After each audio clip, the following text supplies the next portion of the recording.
नमस्कार। आज हम आपके दिए गए कुछ स्रोतों पर गहराई से बात करेंगे। जी। कई सारे अलग अलग विषय हैं आज हमारे पास। सामाजिक सुरक्षा है, कुछ कानूनी मामले हैं, फिर विज्ञान और पर्यावरण से जुड़ी बातें भी। हाँ, काफी विविधता है। तो कोशिश यही रहेगी कि इन सब की मुख्य बातें समझें और ये देखें कि इनका क्या महत्व है। चलें शुरू करें। बिल्कुल। तो सबसे पहले कर्मचारी राज्य बीमा निगम मतलब ESIC, उनकी एक नई पहल है स्प्री 2025। हाँ, स्प्री 2025 ये 1 जुलाई से शुरू होकर दिसंबर 2025 तक चलेगी। और इसका मकसद क्या है? उन नियोक्ताओं और कर्मचारियों को जोड़ना जो अब तक रजिस्टर नहीं हुए हैं। जी बिल्कुल।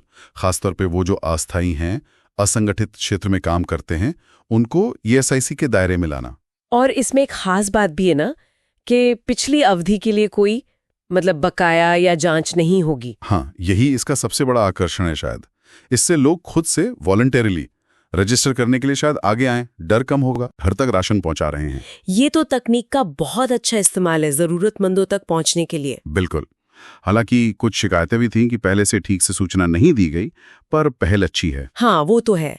अच्छा, और गिग इकोनॉमी वो भी तो बहुत तेजी से बढ़ रही है। ओ हाँ, बिल्कुल। अनुमान है कि 2030 तक भारत में गिग वर्कर्स की संख्या करीब 2.3 करोड़ हो सकती है। 2.3 करोड़, ये तो बहुत बड़ा आंकड़ा है। इसमें लचीलापन तो है, खासकर महिलाओं के लिए शायद। जी, वो एक बड़ा फायदा है। लेकिन चुनौतियां भी कम नहीं हैं। न्यूनतम मजदूरी का सवाल है, सामाजिक सुरक्षा का मुद्दा है। हाँ, और अभी केंद्र ने वो बाइक टैक्सी को अनुमति दी है, लेकिन वो भी तो राज्यों पर निर्भर करेगा। बिल्कुल। केंद्र की हरी झंडी मिल गई, पर आखिर में फैसला तो राज्यों को ही लेना है। तो गिग वर्कर्स के अधिकारों की सुरक्षा एक बड़ा सवाल बना हुआ है। बहुत जरूरी सवाल है। देखिए, राजस्थान जैसे कुछ राज्यों ने कानून बनाए भी हैं और केंद्र का जो कोड ऑन सोशल सिक्योरिटी 2020 है, उसमें भी प्रावधान है इनके लिए। लेकिन उनका अमल होना बाकी है ना? जी, वही मुख्य बात है। क्रियान्वयन कैसे होता है, कब होता है। इसी बीच वो NIPCCD का नाम बदला गया है। हाँ, सावित्रीबाई फूले राष्ट्रीय महिला एवं बाल विकास संस्थान कर दिया है, और रांची में एक नया केंद्र भी। जी, ये एक तरह से महिला और बाल विकास के प्रति सरकार की प्रतिबद्धता दिखाता है और पूरे भारत में ट्रेनिंग और रिसर्च के लिए एक सेंटर मिल जाएगा। ठीक है, अब जरा अधिकारों और नियमों वाले मुद्दों पर आते हैं।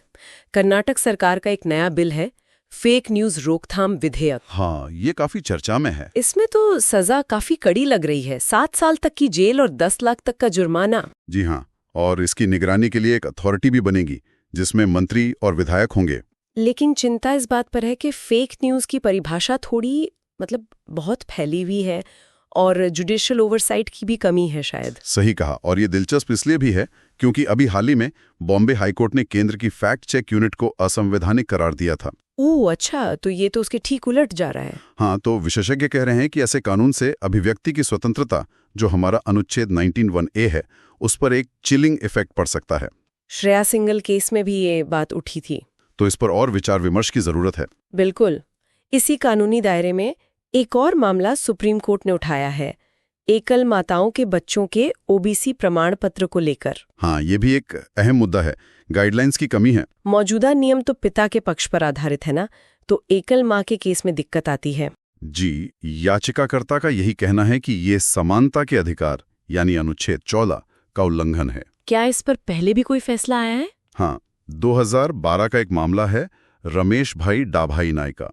उसमें कोर्ट ने माना था कि बच्चे की जाति माँ से भी तय हो सकती है अगर बच्चा उसी सामाजिक माहौल में पला बड़ा हो। अच्छा, तो ये सिर्फ कानूनी नहीं बल्कि सामाजिक ढांचे और महिलाओं के अधिकारों से भी जुड़ा है। बिल्कुल, गहरा मुद्दा है ये। चलिए, अब कुछ अच्छी खबरें विज्ञान और तकनीक से।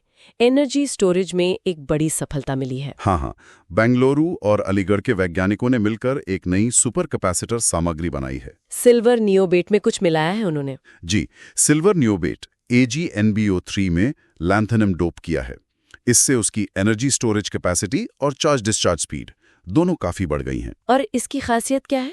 सबसे बड़ी खासियत है इसकी 100% कोलम्बिक एफिशिएंसी। मतलब चार्जिंग डिस्चार्जिंग में एनर्जी का कोई लॉस नहीं होता, जीरो वेस्टेज। अरे वाह, ये तो फिर मोबाइल, EV, रिन्यूएबल एनर्जी सबके लिए क्रांतिकारी हो सकता है। बिल्कुल, क्षमता तो बहुत है इसमें।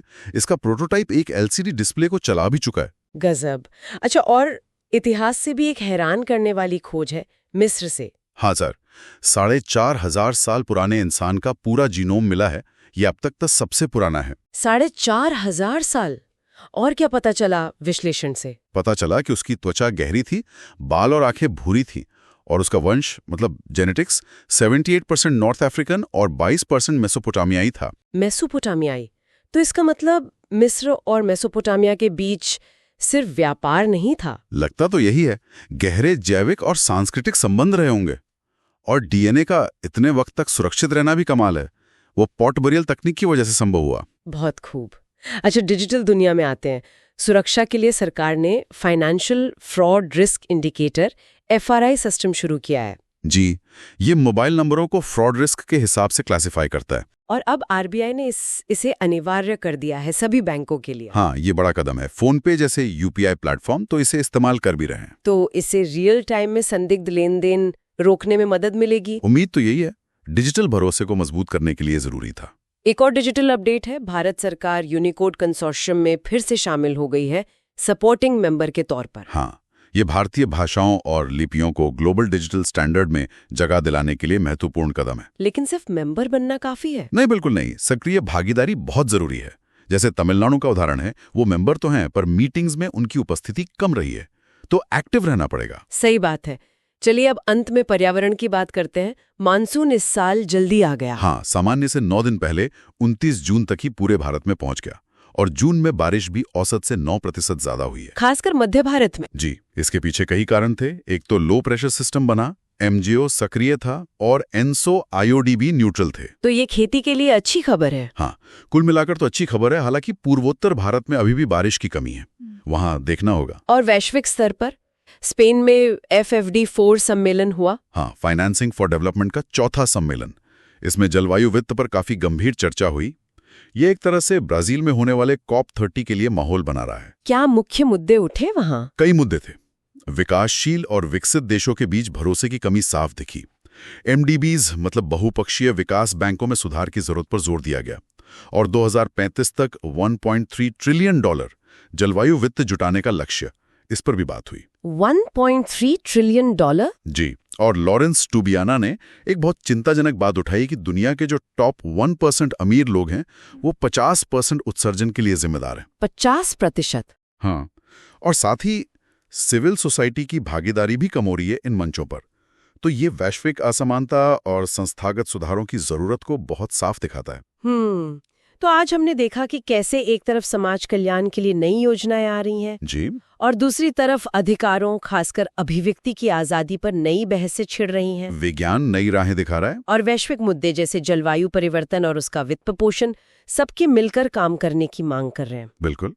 तो यहाँ एक सोचने वाली बात ये उभरती है कि जैसे जैसे तकनीक, अर्थव्यवस्था, ये सब बदल रहे हैं, गिग वर्क है, डिजिटल फाइनेंस है, हाँ, बहुत तेजी से बदल रहे हैं, तो वैसे वैसे मजबूत सामाजिक सुरक्षा और व्यक्ति के अधिकारों की जरूरत शायद और बढ़ रही है। बिल्कुल, ये एक तरह का तनाव है। हाँ, तो भविष्य में इन दोनों के बीच संतुलन कैसे बनेगा?